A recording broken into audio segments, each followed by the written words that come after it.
গত দুদিন ধরেই জয়ন্তর শরীরটা নাকি ভালো নেই, তাই ভাবলাম ওর জন্য ঝটপট একটু ভেজ স্যুপ করে দিই। লুজ মোশন হচ্ছে, আবার এদিকে শরীর কিন্তু ডিহাইড্রেট হয়ে গেছে। তো সেই জন্য ননভেজ বা কোনো রিচ কিছু দেবো না, চিকেন স্ট্রু এই ধরনের জিনিস খেলে হয়তো শরীরে বল পেত, যে দুর্বলতাটা কেটে যেত। কিন্তু যেহেতু পেটটা ঠিক নেই, সেই জন্য ভাবলাম আজকে ভেজ স্যুপ বানিয়ে একটু খাওয়াবো। 2-3 দিন আমি বাড়ি ছিলাম না, একদম বাড়িঘর মেসি হয়ে গেছিলো। আজকে অনেকটা পরিষ্কার করেছি সারাদিনে, কিন্তু তারপরেও অনেক কিছু এলোমেলো হয়ে আছে। মানে আমি যদি 2 দিন বাড়ি না থাকি, 2 দিনে আমি বাড়ির প্রতি যে পরিশ্রমটা দিই, 2 দিন পরে এলে আমাকে সেটা 3 গুণ বেশি পরিশ্রম দিয়ে আবার সেই জায়গায় নিয়ে যেতে হয়। একদিকে বাড়িতে এসে এত কাজ করতে হয়, আর অন্যদিকে মা সবসময় চায় যে আমার মেয়েটা একটু কম কাজ করুক, কিন্তু সেটা আর হচ্ছে কোথায় বলো।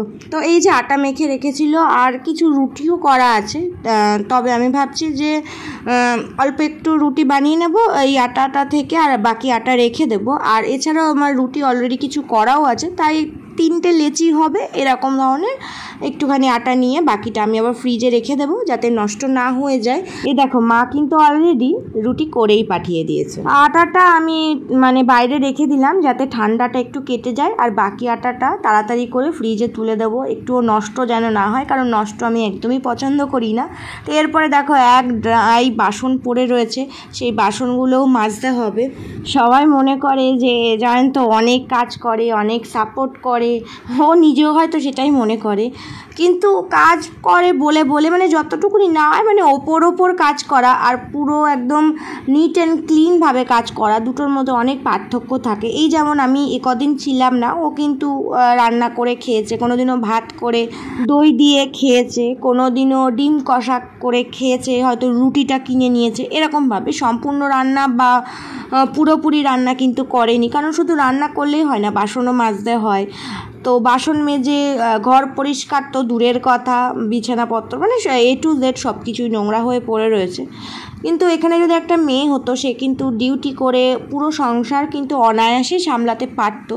তো এইখানেই হচ্ছে ছেলে আর মেয়ের মধ্যে পার্থক্য। এই দেখো, এই সংসারের পুরো খুঁটিনাটি জিনিস কিন্তু আমি নিজে হাতে সব কেনা এবং টাকা পয়সা সমস্ত হিসাবটা আমি নিজে হাতে অনেক কষ্ট করে মেনটেন করি। তাই কোনো একটা জিনিস যদি নষ্ট হয়ে যায় আমার ভীষণ খারাপ লাগে। এই যে টমেটোটা খারাপ হয়ে গেছে, খুব খারাপ লাগছে, তাই জন্য আমি টমেটোটা পুরোটা ফেলবো না, পেছন দিকটা দেখছি একটুখানি ভালো আছে, তাই ওটা কেটে আলাদা করে ওটাই করব, স্যুপের জন্য অল্পই লাগবে। আর একটা ক্যাপসিকাম তো পুরোই নষ্ট হয়ে গেছে, দেখতে পেলে পুরো জল ছেড়ে দিচ্ছে, ফ্রিজ খোলেই নি, হয়তো ফ্রিজ যে কি ছিল না ছিল ফিরেও তাকায়নি। তো যাই হোক, এই হাফ ক্যাপসিকাম নিয়ে নিচ্ছি। মোটামুটি ঘরে আমার যা সবজি আছে সেই সব সবজি দিয়েই আপাতত আমি কাজ চালাবো। তো একটা গাজর, একটু ক্যাপসিকাম, টমেটো, একটু মাশরুম, তারপরে মটরশুঁটি, পেঁয়াজ, এগুলো একদম রাফলি চপ করে নেব, তবে ছোট ছোট করেই করে নেব। ফেসবুকে একটা পোস্ট প্রায় দেখি, সব মেয়েরই একটা সংসার খুব স্বপ্ন থাকে যে একটা নিজের মতন সংসার হবে, যখন ইচ্ছা সেখানে ঘুম থেকে উঠতে পারবে, শুতে পারবে, বা মাঝরাতে ইচ্ছা হলো খিচুড়ি রান্না করে বৃষ্টির দিনে খেতে পারবে, বা কেউ কিছু বলার থাকবে না, যখন ইচ্ছা একটা খুব সুন্দর একটা রোম্যান্টিক একটা ব্যাপার। এরকম অনেকে কল্পনায় একটা সুন্দর সংসার সবারই থাকে, আমারও আছে এবং আমারও ছিল। হ্যাঁ, স্বীকার করছি যে যেহেতু আমার এখানে কেউ কিছু বলার নেই, তো আমি সেজন্য আমার মতন করেই করতে পারি, রান্না বান্না সমস্ত কিছুই ডিসিশন আমারই থাকে। কিন্তু একজন লোক যদি এক্সট্রা থাকে বা ঘরে যদি আরও অন্যান্য সদস্য থাকে, সেক্ষেত্রে কি হয়, সবটা নিজেকে করে নিতে হয় না। এই যেমন আমি এক জায়গা থেকে এসে, বা যারা ওয়ার্কিং ওম্যান হয় তাদের তো আমি এই জিনিসগুলো পরকে বুঝতে পারি যে কি বিভৎস কষ্ট লাগে। শরীর একটা জায়গা থেকে জার্নি করে আসার পরে চলে না, কিন্তু তারপরেও এসে এক ধামা এঁটো বাসন মাজা, রাতের খাবার, পরের দিনের জন্য আবার খাবার রান্না করা, আবার রাত্রিবেলা বিছানাপত্র থেকে শুরু করে ঘরের A to Z dusting, cleaning, যতই তার হাজব্যান্ড সাপোর্টিং হোক বা হেল্পিং হোক, তারপরেও কিন্তু 80% কাজ মেয়েদেরই করতে হয়। তো সেই কারণে কতটা ডিফিকাল্ট হয়ে যায়। তখন ওই স্বপ্নে ভাসা নীল স্বপ্নগুলো কিন্তু চোখে আর ভাসে না, তখন বাস্তবটা একদম রিয়ালিটিটা সামনে থাকে, যেটা একদম রোদ তপ্ত ওয়েদার, বৃষ্টিতে ভিজে সন্ধেবেলা একসঙ্গে বসে কফি খাওয়া বা চা খাওয়ার ইচ্ছাটা থাকে না, কারণ এটা মনে হয় যে চাটা আমাকে যেমন বানাতে হচ্ছে তেমনি কিন্তু চা খাওয়ার পরে কাপটাও আমাকেই ধুতে হবে। তাই যত তাড়াতাড়ি সম্ভব তত তাড়াতাড়ি কিন্তু সে চেষ্টা করবে চাটা খেয়ে কাপটা ধুয়ে আবার জায়গায় রেখে দেওয়ার, কারণ তারপরে আবার কিন্তু শুধু চা খেয়ে তো পেট ভরে না, আর বৃষ্টি দেখেও পেট ভরে না, তো আবার তাকে কিন্তু রান্না করতে হবে। তো এই যে 24 ঘন্টা যে অবিরাম যে কাজ নিয়ে যে চিন্তাভাবনা, এরপর কি, তো সেটা তখন কিন্তু আর মানে এই স্বপ্নগুলো ভাবার মতন সময় থাকে না। তবে হ্যাঁ, অনেক সময় অনেকটা রিল্যাক্সেশন তো অবশ্যই থাকে, চয়েস নিজের, ডিসিশন নিজের, কিন্তু কাজ তো ডবল করতেই হয়, এটাই নিয়ম। সব কিছু তো জীবনে একসাথে পাওয়া যায় না, কিছু পেতে গেলে কিছু তো স্যাক্রিফাইস করতেও হয়।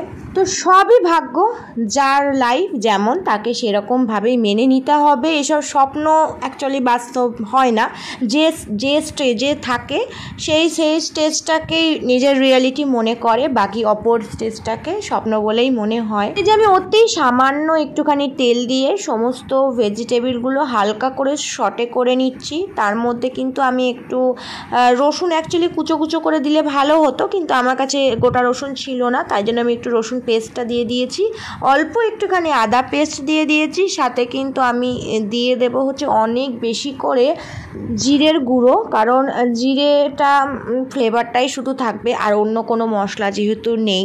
এটা সিম্পলে করা যেত, কিন্তু আমি ভাবলাম এটা একটুখানি বেশি ঝাল এবং একটু জিরেটা বেশি দিই, কারণ ওর ঠান্ডা লেগেছে। সব কিছু দিয়ে হালকা নেড়ে চেড়ে পরিমাণ মতো নুন দিয়ে দিয়েছি। হ্যাঁ, হলুদ কিন্তু একদমই দিইনি, কারণ টোটালটাই ওই জিরের কালারটাই থাকবে, জিরে গুঁড়ো। তারপরে ওর মধ্যে গরম জলও দেওয়া যেতে পারে, গরম জল দিলে তাড়াতাড়ি একটু হয়ে যাবে এই আর কি, কিন্তু আমি ওই ঠান্ডা জল দিয়ে দিয়েছিলাম। আর এর মধ্যে অ্যাকচুয়ালি দেওয়া উচিত এটা থিকনেস বাড়ানোর জন্য কর্নফ্লাওয়ার, কিন্তু কর্নফ্লাওয়ার তো আমার ঘরে নেই, কারণ আমাদের এগুলো সবসময় লাগে না, আর যদি একদিন দুদিনের জন্য আনা হয় তো নষ্টই হয়ে যায়, কারণ আবার কবে কি রান্না হবে।